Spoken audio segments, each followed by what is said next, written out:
The scripture reading this morning is from the book of Luke, chapter 19, verses 1 through 10. I'll read it, but maybe we could all sing it too. Jesus entered Jericho and was passing through it.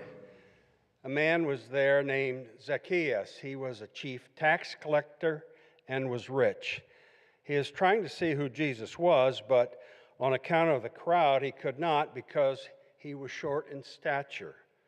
So he ran ahead and climbed a sycamore tree to see him, because he was going to pass that way. When Jesus came to the place, he looked up and said to him, "Zacchaeus, hurry and come down, for I must stay at your house today." So Zacchaeus hurried down and was happy to welcome him. All who saw it began to grumble and said, "He has gone to be the guest of one who is a sinner." Zacchaeus stood there and said to the Lord, "Look, half of my possessions, Lord, I will give to the poor, and if I have defrauded anyone of anything, I will pay back 4 times as much." Then Jesus said to him, "Today salvation has come to this house, because he too is a son of Abraham. For the Son of Man came to seek out and to save the lost." May there be blessings upon the hearing of these words.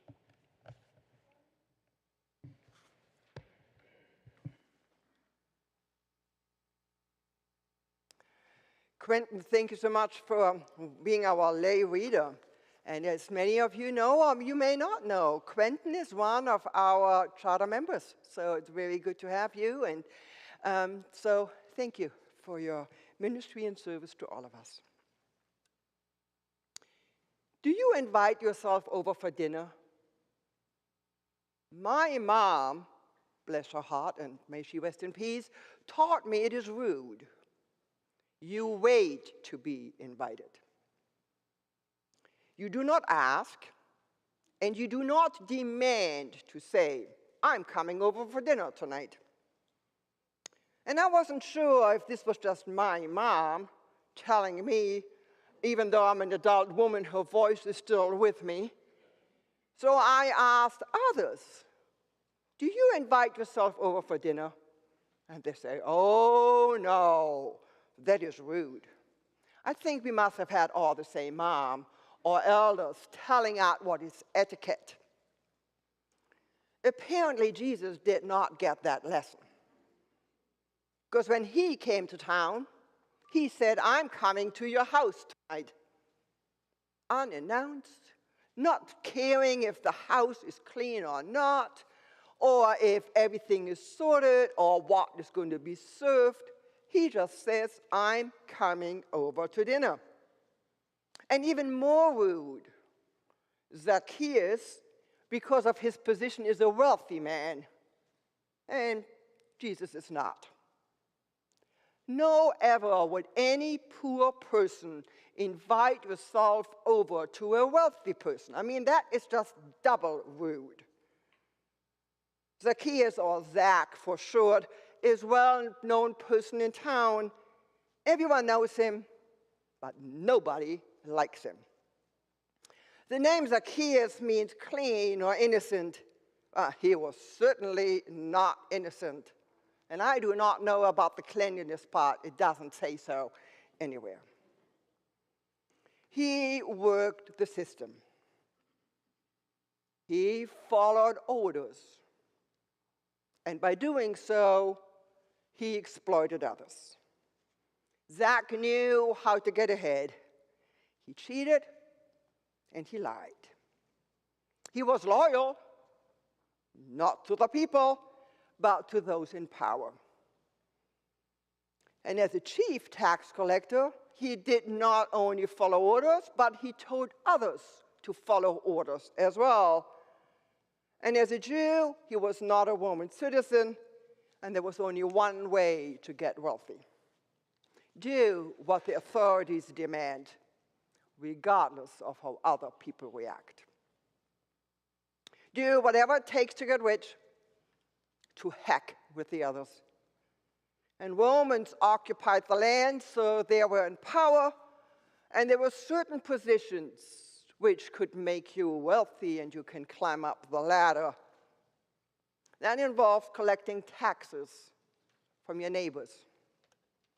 And Zach, as a businessman, he kept some of the profit from himself, and nobody is blaming him for that because that's what you do in order to get ahead. So Zach grew wealthier by exploiting those who had little to start with. He taxed them, and he raised the taxes at his own discretion. And he gave them to the Roman Empire, and they demanded more and more and more. And you can see how that spiral is spiraling. And Zach deprived even people of the opportunity to worship because they couldn't even afford a small offering. But Zach didn't care. He took away their finances, their dignity, and their right to belong to a faith community. Being disliked is an understatement. People despised him. And now Jesus comes to town. He walks down the street. He stops and sees Zacchaeus in the tree. Jesus calls him by name and invites himself to the house for dinner. As I said, etiquette. My mom would not have approved. And you probably remember the children's song the cherubs like to sing. Zacchaeus was a wee little man was he. If I remember the song correctly, it stops right there when Jesus is inviting himself for dinner. But the end of the story, the real story, actually is starting after the song is ended. The crowd gets angry. Doesn't Jesus know who this guy is? He works with the Roman oppressor, and Jesus, the rabbi, he heals and feeds and brings good news to the poor. Is spending time with that guy? Yes. Jesus offers his presence to the one who doesn't deserve it. We do not know how long Jesus stayed. We do not know what they had for dinner. We do not know if the house was clean or not. We only see the result of the dinner, the before and after. Like at an HGTV show, you see as before the renovation and after. Or at the mission trip before the crew came and afterwards, 180-degree change. Zach is transformed. He promises to give half of his wealth and to pay back everyone he deceived 4 times what it took. That's a lot of money. And his promise is so much that if he's repaying everything 4 times, then he is actually giving more than he gained, and as a result, he will be broke. He needs to resign, or he will be fired because he doesn't make enough money to give to the Romans. So he will end up just like the people he exploited. He will end up unemployed like many of his neighbors. He will fall down the ladder he worked so hard to climb.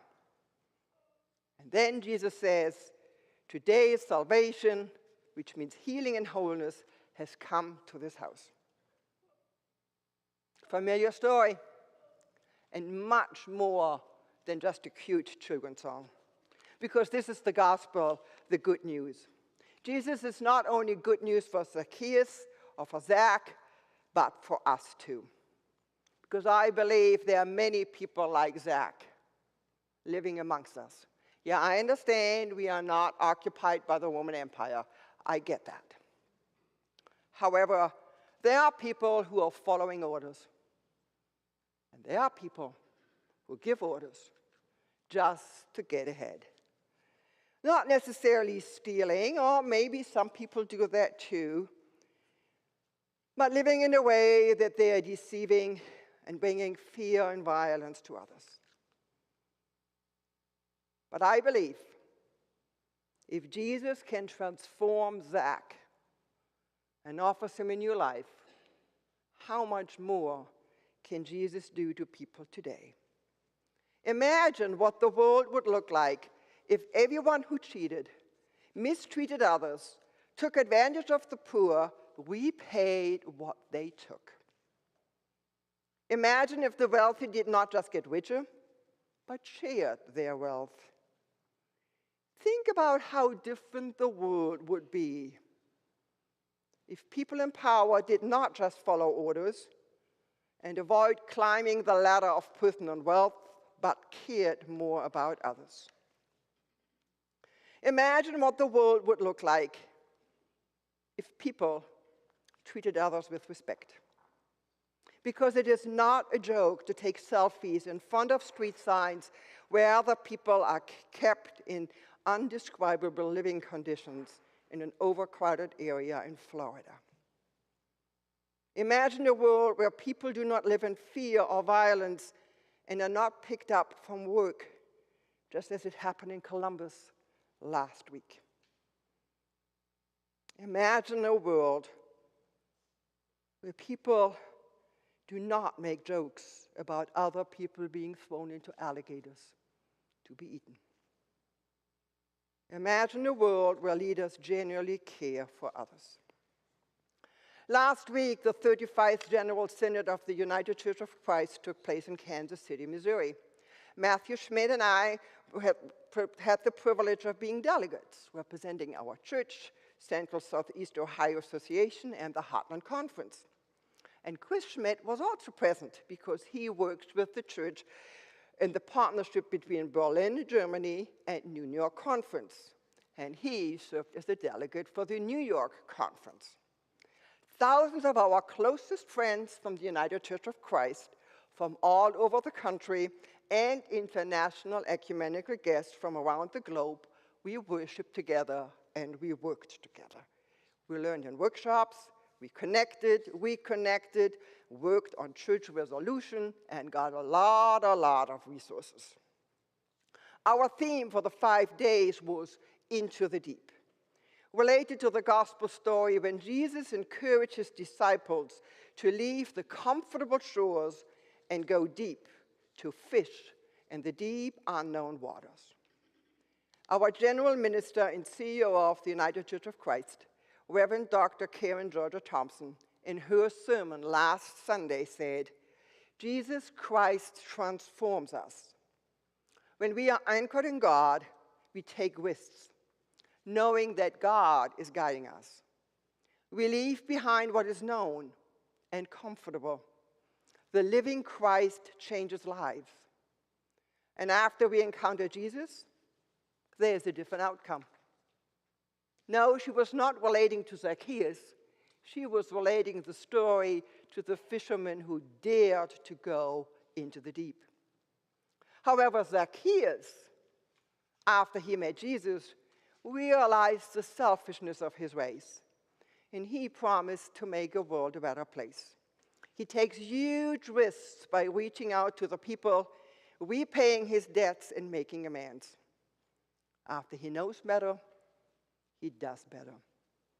He heals the wounds of the past. He starts new. He cares for others and sees others as people just like himself.